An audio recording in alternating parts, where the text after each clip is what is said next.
Namaste bachcho, how are you? I hope that you all are doing very well at your home with your family members in this lockdown period. I am Sumit Kumar, your SST teacher. Students, as you all know that we have already discussed in a previous classes about sensitivity, feeling of sensitivity towards others, role of family, and about the physically challenged people and the hearing impaired people. Today, we will move forward to the next topic of this chapter 2, sensitivity towards the other. So, let's move to the next topic. So, students, our next topic is education for hearing impaired children. Students, as we have already discussed in previous class about hearing impaired people, they are the people who has inability to hear anything partially or totally. Students, they are unable to listen anything or to speak anything, because if they cannot listen anything, then tell me how they will learn any language. So they cannot speak. If they cannot hear, then they are not able to learn any spoken language, so that they cannot speak also. So perhaps you all are thinking, then sir, how will be they educated? So in this part we will discuss about it. बच्चों, जैसा हमने पहले की classes में देखा है कि जो कान से सुनने में जो लोग अक्षम होते हैं, जिन्हें सुनाई नहीं देता, उनके बारे में हम लोगों ने पिछले क्लास में देखा, पढ़ा। तो हम लोगों ने बच्चों यह भी देखा कि जो लोग सुन नहीं सकते या जिनको सुनने में थोड़ी बहुत कठिनाई होती है, वो तो कान की मशीन वगैरह लगा के अपना काम चला सकते हैं। लेकिन जो बिल्कुल ही नहीं सुन सकते, उनके साथ समस्या यह होती है कि जब वो सुन नहीं सकते तो बोल कैसे पाएंगे, है कि नहीं? वह किसी भी स्पोकन लैंग्वेज को सीख कैसे पाएंगे? तो इसका मतलब यही होगा कि जो लोग बचपन से टोटली बहरे हैं, जिन्हें सुनने में दिक्कत आती है, जो बिल्कुल ही सुन नहीं सकते, वह बोल भी नहीं पाते। तो वैसे बच्चों को कैसे पढ़ाया जाए, यह एक बहुत बड़ी समस्या है। तो इस समस्या का समाधान यहाँ हम लोग देखेंगे। In earlier times most people believe that hearing impaired people were incapable of learning और बीइंग एजुकेटेड। पुराने ज़माने में यह सोचा जाता था कि जो गूंगे बहरे लोग हैं, मीन्स आज के डेट में हमारे देश में उन्हें दिव्यांग कहा जाता है। डू रिमेंबर दिस थिंग्स, कि जो लोग सुनने में और बोलने में अक्षम हैं, जिनमें यह डिसेबिलिटी है, उनको कोई चीज़ कैसे सिखाया जाए? वो लोग किसी भी चीज़ को नहीं सीख सकते, ना ही उनको शिक्षा दी जा सकती है। But Pedro de Ponce, a Spanish monk, became the teacher to teach such student. इनको देखिए, ये हैं पेड्रो डी पोंस। यह एक स्पेन के साधु हैं, मॉन्क हैं, महंत हैं, जो कह लीजिए। यह पहले टीचर बने दुनिया के जिन्होंने साइन लैंग्वेजेस को यूज़ करके इशारे से बच्चों को पढ़ाना सबसे पहली बार शुरू किया। Okay students, let's move forward. In 1620, John Paulo bonnet, another Spanish, wrote the first book for educating them. ये हैं John Paulo bonnet. he was the man who have wrote the first book for hearing impaired people. यही वो इंसान है जिन्होंने वैसे लोगों के लिए पहली बार किताब छापा या लिखा जो लोग बोल और सुन नहीं सकते. As you can see in these pictures, he has used a sign language for each and every alphabet. As you can see here, A, B, C, D, E, F, G, H, I, J, K, L, M, N, O, P, Q, R, S, T, U, V, W, X, Y, Z. As you can see in all those pictures. Okay, let's move forward. Living in a dark world. वैसे लोग जो जिनकी दुनिया अंधेरे में है, जिनका जीवन अंधेरे में बीत रहा है. इस स्टेटमेंट से आप समझ गए होंगे कि मैं किन लोगों की बात कर रहा हूँ.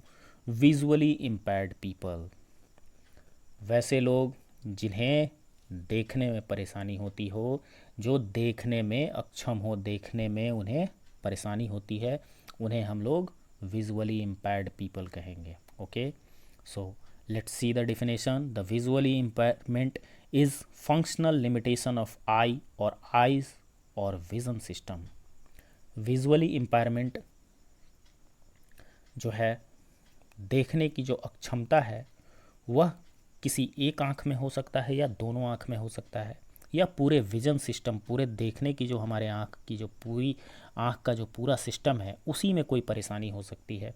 उसी को हम विजुअल इम्पायरमेंट कहेंगे. It refers to when a person lose part और all of his ability to see. The impairment must prevent even with the use of eye glasses, contact lenses, medication और सर्जरी. बच्चों, visually impaired people उन लोगों को कहेंगे जिनके आँख का कुछ हिस्सा खराब हो गया हो, या आँख पूरी ही तरह से खराब हो गया हो, बिल्कुल ही अंधे हो गए हो. कुछ विजुअली इम्पायरमेंट ऐसे भी होते हैं जिसे चश्मा लगाकर, कॉन्टैक्ट लेंसेज लगा के, दवा आई ड्रॉप वगैरह डाल के या आँखों का ऑपरेशन करके उसे ठीक किया जा सकता है. लेकिन कुछ ऐसा भी इम्पायरमेंट है जो कि बिल्कुल ही ठीक नहीं हो सकता है. As you can see in these two pictures that the people are using glasses, spectacles, but in this picture his impairment is not curable, so he has gone blind.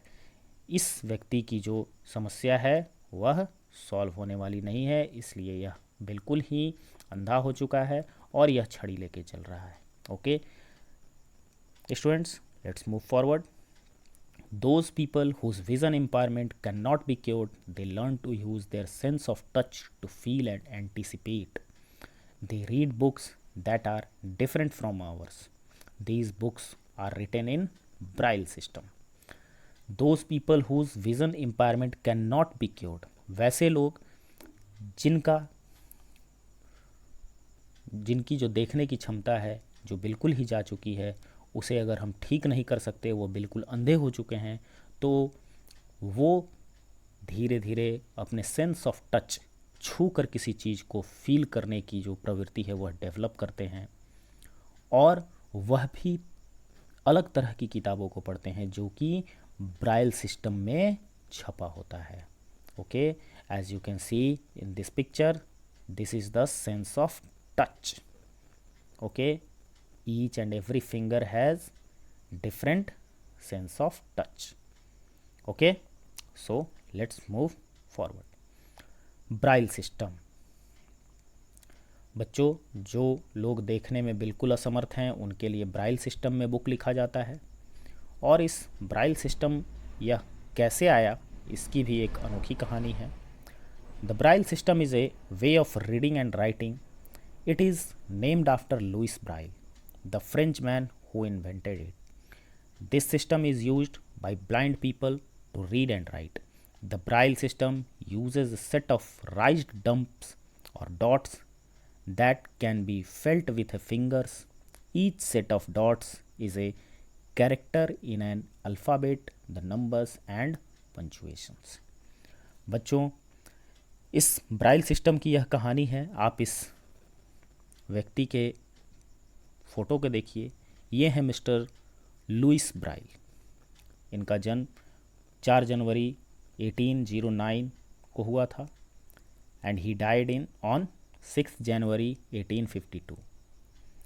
बच्चों, किसी एक्सीडेंट के वजह से लुइस ब्राइल ने अपने देखने की क्षमता खो दी और इन्होंने ही सेंस ऑफ टच का यूज करके एक ब्राइल सिस्टम बनाया जिसमें उन्होंने एक अलग अलग डॉट्स को, मींस उठा हुआ डॉट्स को, ठीक है, डंप्स को टच करके अल्फ़ाबेटिकली उसे सजाया, जिसमें उन्होंने नंबर सिस्टम्स को भी डाला, अलग अलग तरह के सिंबल्स को भी डाला। So let's see the Braille system. Here you can see the Braille system.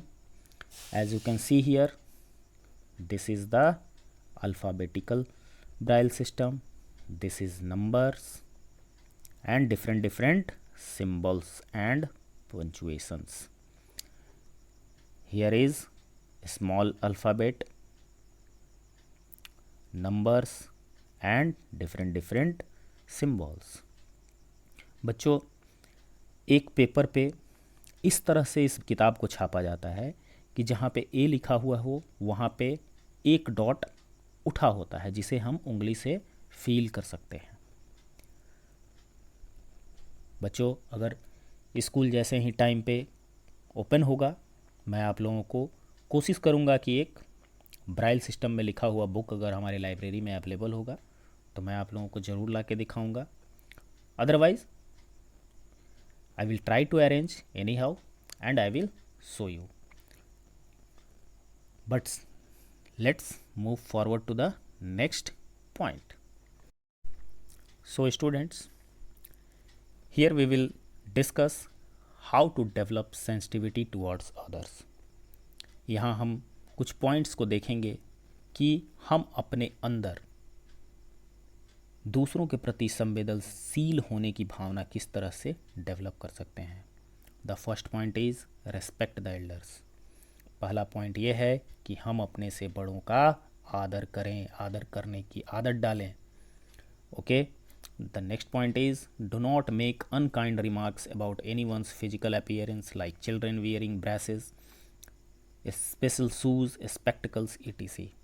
बच्चों, हम किसी भी तरह का कोई भी भद्दा कमेंट उन लोगों पे नहीं करेंगे जो कि फिजिकली चैलेंज्ड हो, किसी भी तरह का मोटा मोटा ग्लास पहने हो या स्पेशल शूज़ पहने हो या कोई भी इक्विपमेंट का सहारा लेके चल फिर रहे हैं या कान की मशीन लगाए हुए हैं। बच्चों, उनमें अक्षमता है, वो मजबूर हैं तभी तो उन चीज़ों का यूज कर रहे हैं। आप ज़रा सोचिए कि क्या आपके साथ वो अगर दुर्घटना या वैसी ही सिचुएशन आपके साथ आ जाए तो आपके ऊपर कितना बुरा बीतेगा। इसलिए हमें उन लोगों की जगह पे खुद को रखना चाहिए और तब सोचना चाहिए कि वो लोग कितना सफ़र कर रहे हैं, कितनी पीड़ा सह रहे हैं। इसलिए अगर आपका कोई फ्रेंड, मान लीजिए उसे पैर में ही कोई दिक्कत है, वो बैसाखी का सहारा लेके चल रहा है, तो हमें उसकी मदद करनी चाहिए, ना कि उसका मजाक उड़ाना चाहिए।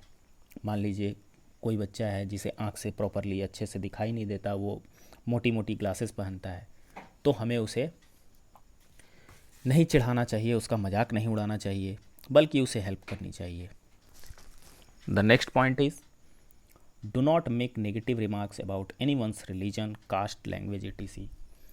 हमें किसी के भी बारे में, उसके धर्म के बारे में, उसके जाति के बारे में, उसके बोलने के ढंग, उसके लैंग्वेज के ऊपर कोई भी भद्दा कमेंट नहीं करना चाहिए।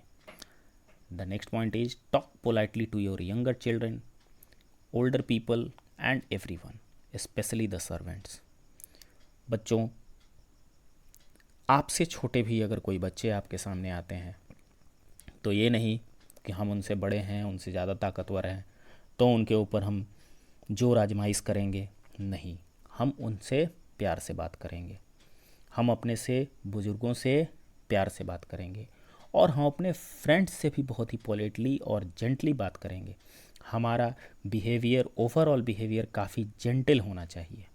और ख़ासकर स्पेशली द सर्वेंट, खासकर जो हमारे घर के ऑड जॉब्स करते हैं।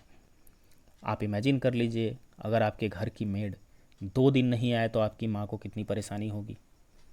बर्तन कौन धोएगा, घर की सफाई कौन करेगा। बच्चों, आप यह सोचिए कि आप दिन भर जिस गंदगी को फैलाते हैं वह नौकर उसे आके साफ करता है। इसलिए ही मस्ट बी रिस्पेक्टेड, उसे इज्जत मिलनी ही चाहिए। इसलिए बच्चों, आप इन सारी बातों का ध्यान रखेंगे और किसी के साथ भी बुरी तरह से बात नहीं करेंगे, पोलाइटली बात करेंगे, रेस्पेक्टफुली बात करेंगे। The next point is try to participate in different activities. Participation is more important than winning. साथ ही साथ हमारे अंदर एक स्पोर्ट्समैनशिप होना चाहिए, उसकी भावना होनी चाहिए कि हम कोई भी एक्टिविटी हो रहा है तो हम उसमें हिस्सा लेंगे। जीतना हारना तो अलग बात है, लेकिन पार्टिसिपेट करना भी एक अपने आप में बहुत बड़ी बात है। मान लीजिए स्वच्छ भारत मिशन हुआ, ठीक है, हम अकेले देश को साफ नहीं कर सकते पूरा, लेकिन हम खुद को तो कर सकते हैं। ठीक है, सारे क्लास के बच्चे जो हैं वह किसी एक डिसेबल्ड फिजिकली चैलेंज बच्चे को का मजाक उड़ा रहे हैं, लेकिन मैं भी उड़ाऊं उनके साथ मिलके, यह जायज़ नहीं है। हम नहीं करेंगे, मैं नहीं करूँगा वो गलत काम। Okay students, let's move to the next point. Have sympathy for the poor and those suffering from any disease. बच्चों, गरीब लोग जो हैं वह लोग बेसिक एमिनिटीज़ के लिए लड़ते रहते हैं। Basic amenities means food, shelter and sanitation. रोटी, घर, कपड़ा, मकान के लिए वो लोग जूझते रहते हैं, तभी तो इतनी मुश्किल लाइफ वो लोग जी रहे हैं। बच्चों, आप दिवाली में बहुत सारे पटाखे, बहुत सारी मिठाइयाँ खरीद के लाते हो, बर्थडे पे केक काटते हो, बलून्स फोड़ते हो, इतने सारे बलून्स फोड़ते हो। कभी किसी गरीब बच्चे को 2 पटाखे दे के देखो, 2 बलून्स उसको दे के देखो, उसके चेहरे पे देखो क्या खुशी आती है। तो वैसे लोगों के प्रति हमारा एटीट्यूड जो है वो काफ़ी काइंड और जेंटल होना चाहिए। और वो लोग जो किसी बीमारी से ग्रस्त हैं, तड़प रहे हैं, मर रहे हैं, उनके प्रति भी हमारी भावना बहुत ही सेंसिटिव होनी चाहिए, बहुत ही काइंड और जेंटल होनी चाहिए। Okay students, let's move to the next point. Share the household chores. साथ ही साथ हमें अपने घर के हर एक काम में हिस्सा लेना चाहिए और अपने घर वालों का मदद करनी चाहिए। The next point is learn about meditation, it develops an ability to handle stress. साथ ही साथ हमें कुछ योगा वगैरह सीखना चाहिए जो कि हमारे अंदर विल पावर को स्ट्रॉन्ग करता है, जिससे कि हम किसी भी तरह के प्रेशर को आसानी से हैंडल करना सीख जाते हैं। Okay students, let's see here. Good citizens are after all made at home. अच्छे नागरिकों का निर्माण आखिरकार एक अच्छे परिवार में ही होता है। Okay students, let's move to the conclusion. इस पूरे चैप्टर को पढ़ने के बाद हमारे को क्या सीखने को मिलता है, हमें क्या सीखने को मिला, निष्कर्ष क्या निकलता है। So see here, the hearing and visually impaired people deserves our love, care, sympathy and positive attitude towards them. We know that they cannot hear with their ears or see with their eyes, but they can be guided to move around on their own like other people. They can study and work in different fields. They can prove to be useful member of society if they are given proper facilities and opportunities. बच्चों, हमने इस chapter में यही पढ़ा कि जो लोग किसी भी तरह के डिसेबिलिटी से ग्रस्त हैं, किसी भी प्रकार से अक्षम हैं, वो उन्हें भी हम लोगों को उतना ही प्यार, उतना ही ख्याल और उतना ही सकारात्मकता के साथ उन्हें डील करना चाहिए। उन्हें भी हक है एक अच्छी लाइफ जीने का। हमने मान लिया कि वह अपने कानों से सुन नहीं सकते, अपनी आंखों से देख नहीं सकते, लेकिन अगर हम उन्हें गाइड करें, उन्हें अगर हम रास्ता दिखाएं, उन्हें अगर हम प्रॉपर सपोर्ट करें, तो वह भी पढ़ लिख सकते हैं, वह भी अलग अलग फील्ड्स में काम कर सकते हैं और एक समाज का एक अच्छा हिस्सा बन सकते हैं, समाज के लिए कुछ कर सकते हैं। So students, this is it in this chapter. I hope that you have understand all the points of this chapter. In a next class we will discuss the question answers of this chapter 2, sensitivity towards others. I wish you all the best and stay at your home, stay safe. Bye bye.